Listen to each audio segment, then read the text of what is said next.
Welcome to the program Voices. I'm Claudine Colley, and we are coming to you from the headquarters of the North Bahamas Conference of Seventh-day Adventists, located in the nation's second city of Freeport, Grand Bahama. With me I have Dr. Wendell McMillan, and he is going to share with us some of his experiences as pastor and other positions he held in the conference. Pastor McMillan, welcome to the program. Thank you. Many persons have heard of you as pastor and the various positions that you have held throughout the conferences. Tell us, who is Pastor Wendell McMillan? Wow. Well, let me see. I am the last of 5 boys. Okay. My parents were Daniel and Pearl McMillan. We are originally from Nassau. I always mention McQuay Street. Wow. And we grew up in the church, all of us. And that's my background. I went to Bahamas Academy. From there I went to West Indies College, where I did my undergrad. And I'm just giving you the educational aspect. From there I went on to Andrews University, where I did my MBA, and I also did a master's in systematic theology. Then I did a PhD in administration, church administration, Wow. from Walden University. So that's my educational background. Okay, you have an Adventist heritage. You are not Oh, a first yes. generation Oh, no. Adventist. My parents, my father was the elder for Grandstand Church for over 15 years. Wow. My Wow. mother, she was just about everything Right. in the church. So Okay. Adventism, that's my That's life. you. Okay. And you went to college and completed, and then you entered the ministry. Share with us some. Not the ministry per se. Okay. When I went to West Indies College, I went to do business administration, Okay. because I wanted to go to college, come back, and get rich. But while I was there, well, let me back up. When I went to West Indies College, they only offered the diploma. Okay. So that's the 2-year Right. study. So when I completed that, the mission, Bahamas Mission, Right. called me to be the accountant. Okay. So I came and took the job. And that only lasted for 1 year, because at the end of that year, the mission had a downturn in income. And you know how it is in business. Last in is first out. Right, right, right. So right. I was out. Right, okay. So I stayed out for the work for almost a year. Applied to a lot of places, particularly banks and all that, because I wanted to make money. Right. But I got a call to Guyana. It was then British Guyana, to work down there in the mission, in the office as just about everything, you know. So I accepted the call and went down. And that's where the ministry aspect started. Okay. Because when I went down, the president came up with a brilliant idea. There were 3 families that went down. By this time, I got married. Okay. And the other 2 families, they were working in the school. I was in the office. So he called us in and he said, because they were short of pastors, he would ask us to see if we can take care of some of the churches. Right. So he gave me 2 churches, and that's when, in fact, that's the first time I ever preached.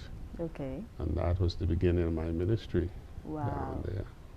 Wow. And you also spent some time in Jamaica. Tell us some about that. You jumping ahead of.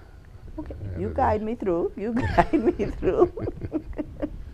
Because from Guyana, I was called back to the Bahamas Okay. to be the business administrator for the academy. Okay. And when I came back, I went to Grandstand Church. I was made the head elder, and I spent some time at the academy, about 3 years. Then they called me to be the assistant treasurer to the conference. Right. And I accepted the position. And while there, we decided, my wife and myself, that we'll further our education. And so we asked for a bursary to go back to West Indies College. They were then offering the Bachelor of Arts in Business Administration. So they gave me the bursary and gave her a bursary to complete her studies in education. Right. And I did the Bachelor's of Arts in Business Administration, mine in theology.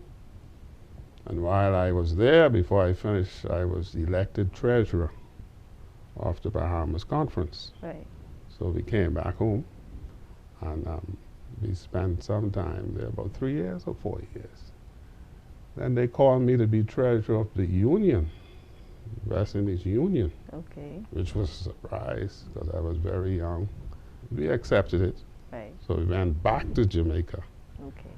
I, as treasurer of the conference, the union, my wife at the school, and we spent 3 years there at the union. When they had the session, they made some changes, and surprisingly, they readjusted, and I was no longer treasurer, but I was associate treasurer of the union. Okay. So we decided it was time to move on, go and do some studies. So while we were preparing to go, they had this session in Montego Bay, and they asked me to be treasurer of the West Jamaica Conference. Okay. So at first I told them, no, I'm moving on, but I don't know.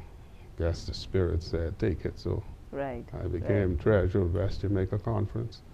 And believe it or not, that's the best time I've ever spent in Jamaica. Wow. Well, for several reasons. Montego Bay is like Nassau, Okay. beach, Okay. you know. But the folk was so nice, you know. Okay. So we spent some time there, my wife and myself, and by then we had all the children, 3 children. So that was a good experience. you Okay. know. By this time, I would imagine that your aspirations of becoming rich had already been Oh yes, squashed. that's a long time. Because it's amazing. You have to be a special person to be a missionary. Right. Right. Money cannot be a part of your ambition, you know. Right. Right. So we enjoyed it, my wife and myself and my children. We spent some good time there in Montego Bay. But then the time came to go on, and so Okay. we went on to Andrews University. Okay.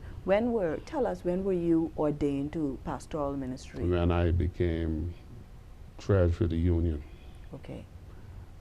they ordained me in Nassau with 3 of us who were ordained together. Leon Brown, Jeremiah Duncombe, and and yourself. myself. Yeah, we Right. ordained together. What was life like for you in the early days of your ministry?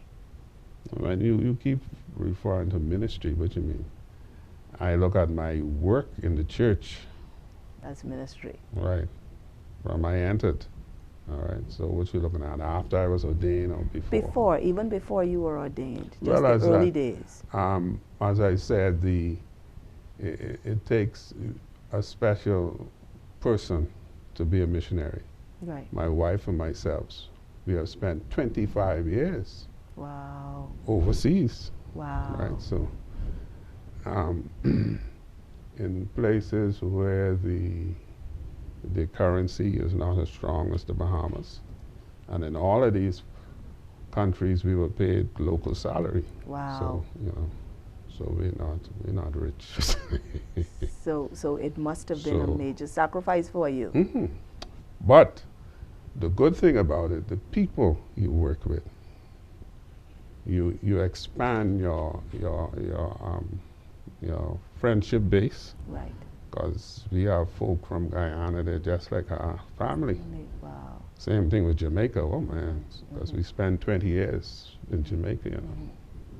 So that is a blessing. It's a blessing. Plus you you have to adjust. You're going into different cultures, Right. different type of food, and fortunately for us, we were able to adjust. So Right. we could eat the Guyanese food, Jamaican food, Right. any type of food, Right. as long as good food. Good, right. So- It seems that from what you're saying that you were well received Oh, in yes. both countries. Oh yes. Now Bahamians may get mad with me, but the respect we got Wow. overseas as workers, as pastors, much better than you get in the Bahamas. Wow. Ooh, man. Let me just give an example. When I was in West Jamaica Conference, although I was the treasurer, because they were short of pastors, I had to also be a district pastor. Wow. So I had a district that had 9 churches. 9. Wow. And, well, I had an intern, Right. but I had 9 churches. So I would leave early Sabbath morning with my lunch. You would travel, 'cause I had to visit 4 churches Right. each Sabbath. Right. But the reception at each church, and the respect was tremendous, very good, very Right. good. Wow. And I enjoyed it, enjoyed the relationship and all that Right. with the folk. Right. And I would imagine because of the reception, it made it easier for you with a young family. Well, yes. When I went off, my wife would keep the children, in Montego Bay particularly. Right. Mhm. Right. Right. Very good. So this is We have no regrets, well, that is good. except we don't have any money, but we have no regrets. And that was your main focus on going to school to get rich. But we're not suffering, we're not poor. Right, We're all right. Right. I take it through The what you're Lord is saying. The good. Lord's blessed you. Right. Oh yeah, the Lord is good. Good. Good. Well, this I'm is not complaining, trust me. no. See how good I look? You do. I wouldn't imagine that you had so many years in ministry and especially abroad in different cultures. Hmm. Right. And they are different cultures, and Bahamians need to realize that. Right. That, the Bahamas is one culture, Guyana is another culture, Jamaica is another culture, then the United States, Another another culture. culture. Right. Pastor McMillan, this is an interesting conversation, but we are going to take a break right here, and when we come back, we'll talk more about your experiences in the different areas of ministry in the conferences. Okay. I am Tonya Palmer, Treasurer for the North Bahamas Conference of Seventh-day Adventists. John chapter 6 records a story of an enormous task of feeding over 5,000 people. Actually, the best the disciples could come up with was a boy's lunch, consisting of 5 barley loaves and 2 small fishes. Andrew spoke with a reality check. How far will they go among so many? In other words, the reality is, what impact could this possibly make in this situation? That thought may have crossed your mind as you presented a gift to the Lord. How far can this go among so many, of so many needs? The truth is, Jesus multiplied loaves and fishes and fed thousands of people. Today, He can take our gifts and multiply them to spiritually feed thousands of people in our communities and beyond. Let's be faithful in our giving and leave the rest to God.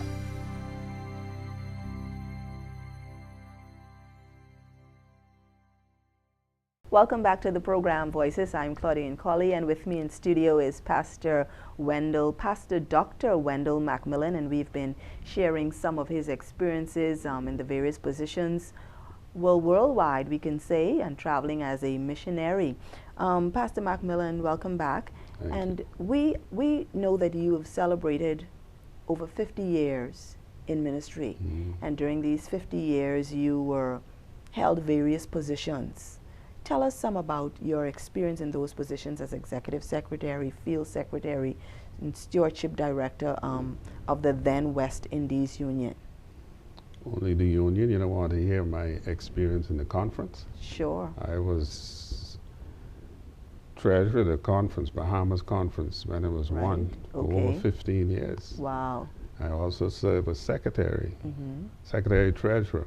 When Pastor Roach, I served as his secretary treasurer. One time I worked with Elder McKinney in 2 separate administrations. Wow. As his treasurer. Right. And I worked with Elder Duncombe as his treasurer for 5 years. Wow. And they are good experiences. I learned a lot. For anyone who wants to work in positions like that, you have to have a love for people. Okay. And that's the key. Because you in this organization you're dealing with people and not things. Right. And that is what has helped me along the line. Anytime someone came in my office, I look out to help the person. Right. You know what I mean? Wow. And I've enjoyed it tremendously, you know. I can't complain. And so from that I was called to the union. I served as treasurer. And well, I think I was too young when I went there to really understand the dynamics. Right. But when I went back as stewardship director for the union, that was a good experience. I used the time to develop concepts. In fact, I was the first one who really promoted the current giving concept of 60-20-20. Oh, wow. The division introduced it, and then they asked us to do it down there. So that compelled me to write one of my books, 12 Baskets of Economic Survival. In fact, it's 2 printings of that, so it became very popular. Right. And it's a good book, not because I wrote it, but it's practical. Right. And so I was able to get that promoted in the union. Right. So I spent 5 years as stewardship director, and then at the next session I was elected as the secretary of the union. Okay. And I joined Dr. Allen, who was then the president, and Ellen Ming, who was the secretary. And when we came into office, we sat down and we decided there were 3 things we wanted to accomplish. And one was to divide the union into 2. Right. And so we sat out to do that. And we had some oppositions, but thank the Lord, we now have 2 unions. Right, and in talking about the 2 unions, what is the significance of the Bahamas, Cayman, and Turks forming ATCU? Well, and I don't want to be misunderstood, but it goes back to what I said about culture. Okay. Right? Jamaica is a big Adventist community. Right. Huge. And you know, the Bahamas is about average. Then we have Cayman, and we have Turks. And so all along we felt that if we're going to grow the work, we would need to have some separation. Okay. Where Jamaica would be on its own. Right. Because they have the potential there. Right. And because they were larger than these other fields, then these smaller fields were not getting the attention that they needed. Right. So by having the division, now this union can focus on the Bahamas, Cayman, and Turks and give them the attention they need. And I think it's happening. Right. And that is why we were so anxious to have the division, and we're happy they did it. You know?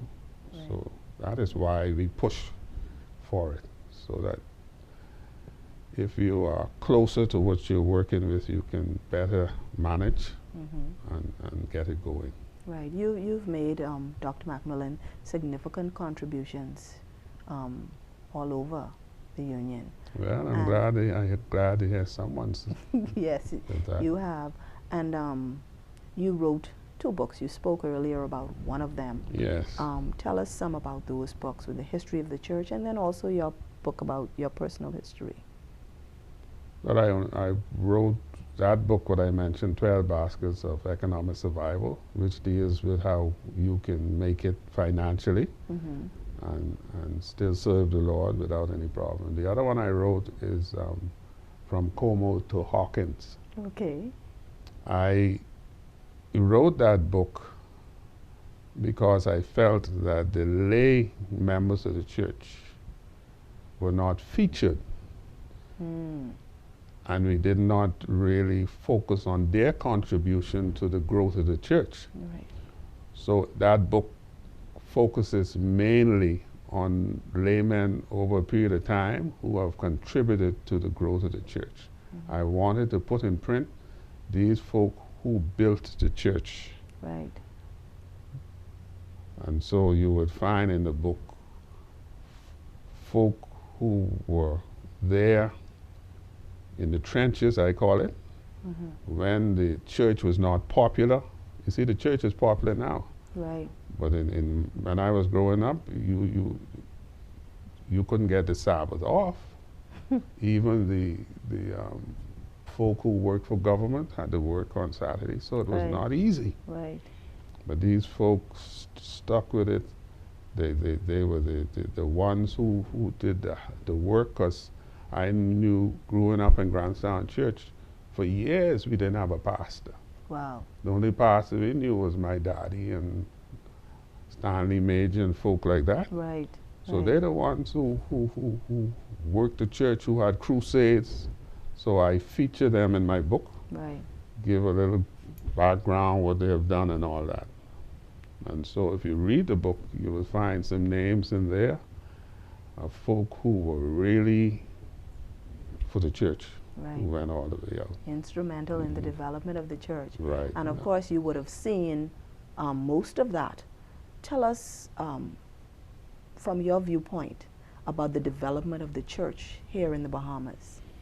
Well, as I said earlier, the church initially had it very difficult. Right. Because you couldn't get job if you wanted to, because you had to work on Sabbath and all that.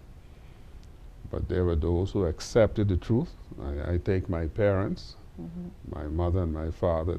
My father was a Baptist, my mother was an Anglican. When they accepted the truth, they were determined to do what was right. Right. And you had many like them. Right. And you have folk who contributed property, Okay. all right, to the church so that we could build it up. And we have a lot to give credit to these folk in the early days, what they did. Wow. Oscar Johnson, he gave a piece of property, and Stanley Major, let's call a few, you know. Or the dean, these folk were there for the church. Right. And then in the Family Islands, you had each. In fact, I wish every Adventist would read my book, not because I wrote it, Right. but for because, history.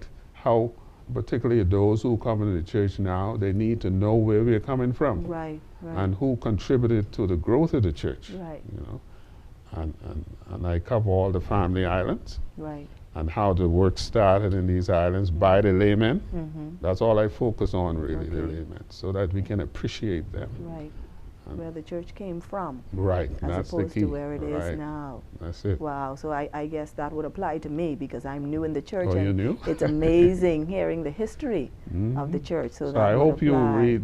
Yes, I hope you most get a copy and definitely. read it. Most definitely I you will. will appreciate Right. where we're coming from. Right. Pastor McMillan, pastoring 2 churches here in the North Bahamas Conference. Could you believe that? Yes, I do. I do. Well, you were responsible for 9 in your earlier days, so I would imagine that 2 is a piece of cake for you.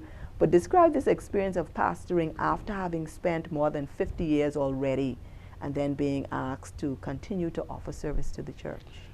That's a good question because based on what you've heard, I've spent most of my time in administration. Right. Because I, at the union and the conference. But when I was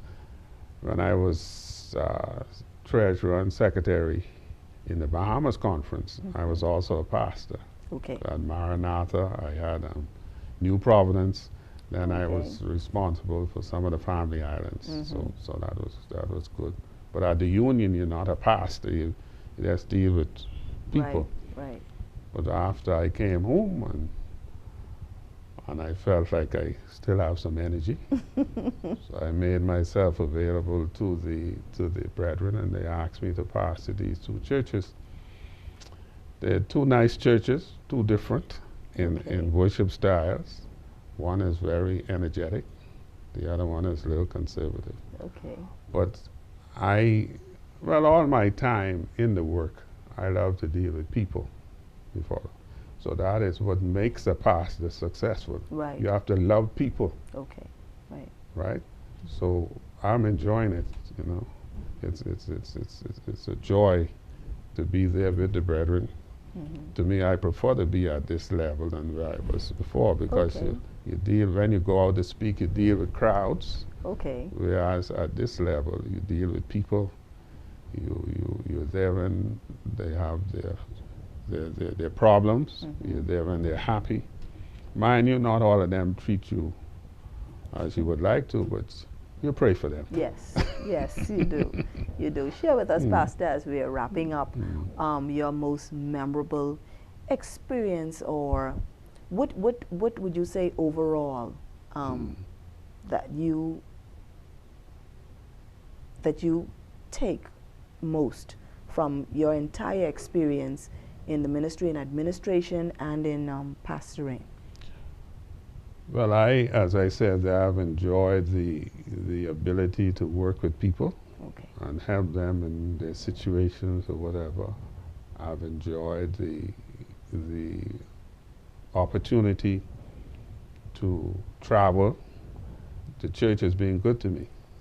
I wouldn't complain. I've been to the Holy Land. Wow. And I've been to all the general conference sessions except one when I was in school. And so I've had a good experience with the church and with the people. And if I could continue to make a contribution, I'll do it. I have no regrets, really, And I must say the major contribution to my success is my family, my wife, you see? Right. And that goes a long way. If your wife is not with you, forget it. And she has been with you. Oh yeah, she's it. Right. She's it. Right. She's a trooper. Right. That's a big word. Dr. McMillan, thank you very much, and I appreciate, as a new Adventist, I would say thank you for giving to the Lord, because I know that it's because of men like you and those who came before you that I am alive, that has been changed. And so thank you very much. Thank you for sharing your experience with us here on Voices. It's been a delightful time, and we really do appreciate your service to the Lord. Well, thank you very much for the opportunity. You're welcome. Viewers, we want to say thank you so much for being with us, sharing this time. And we know that you've had a wonderful time with sharing with Dr. McMillan. Until next time, we say good evening and God bless you.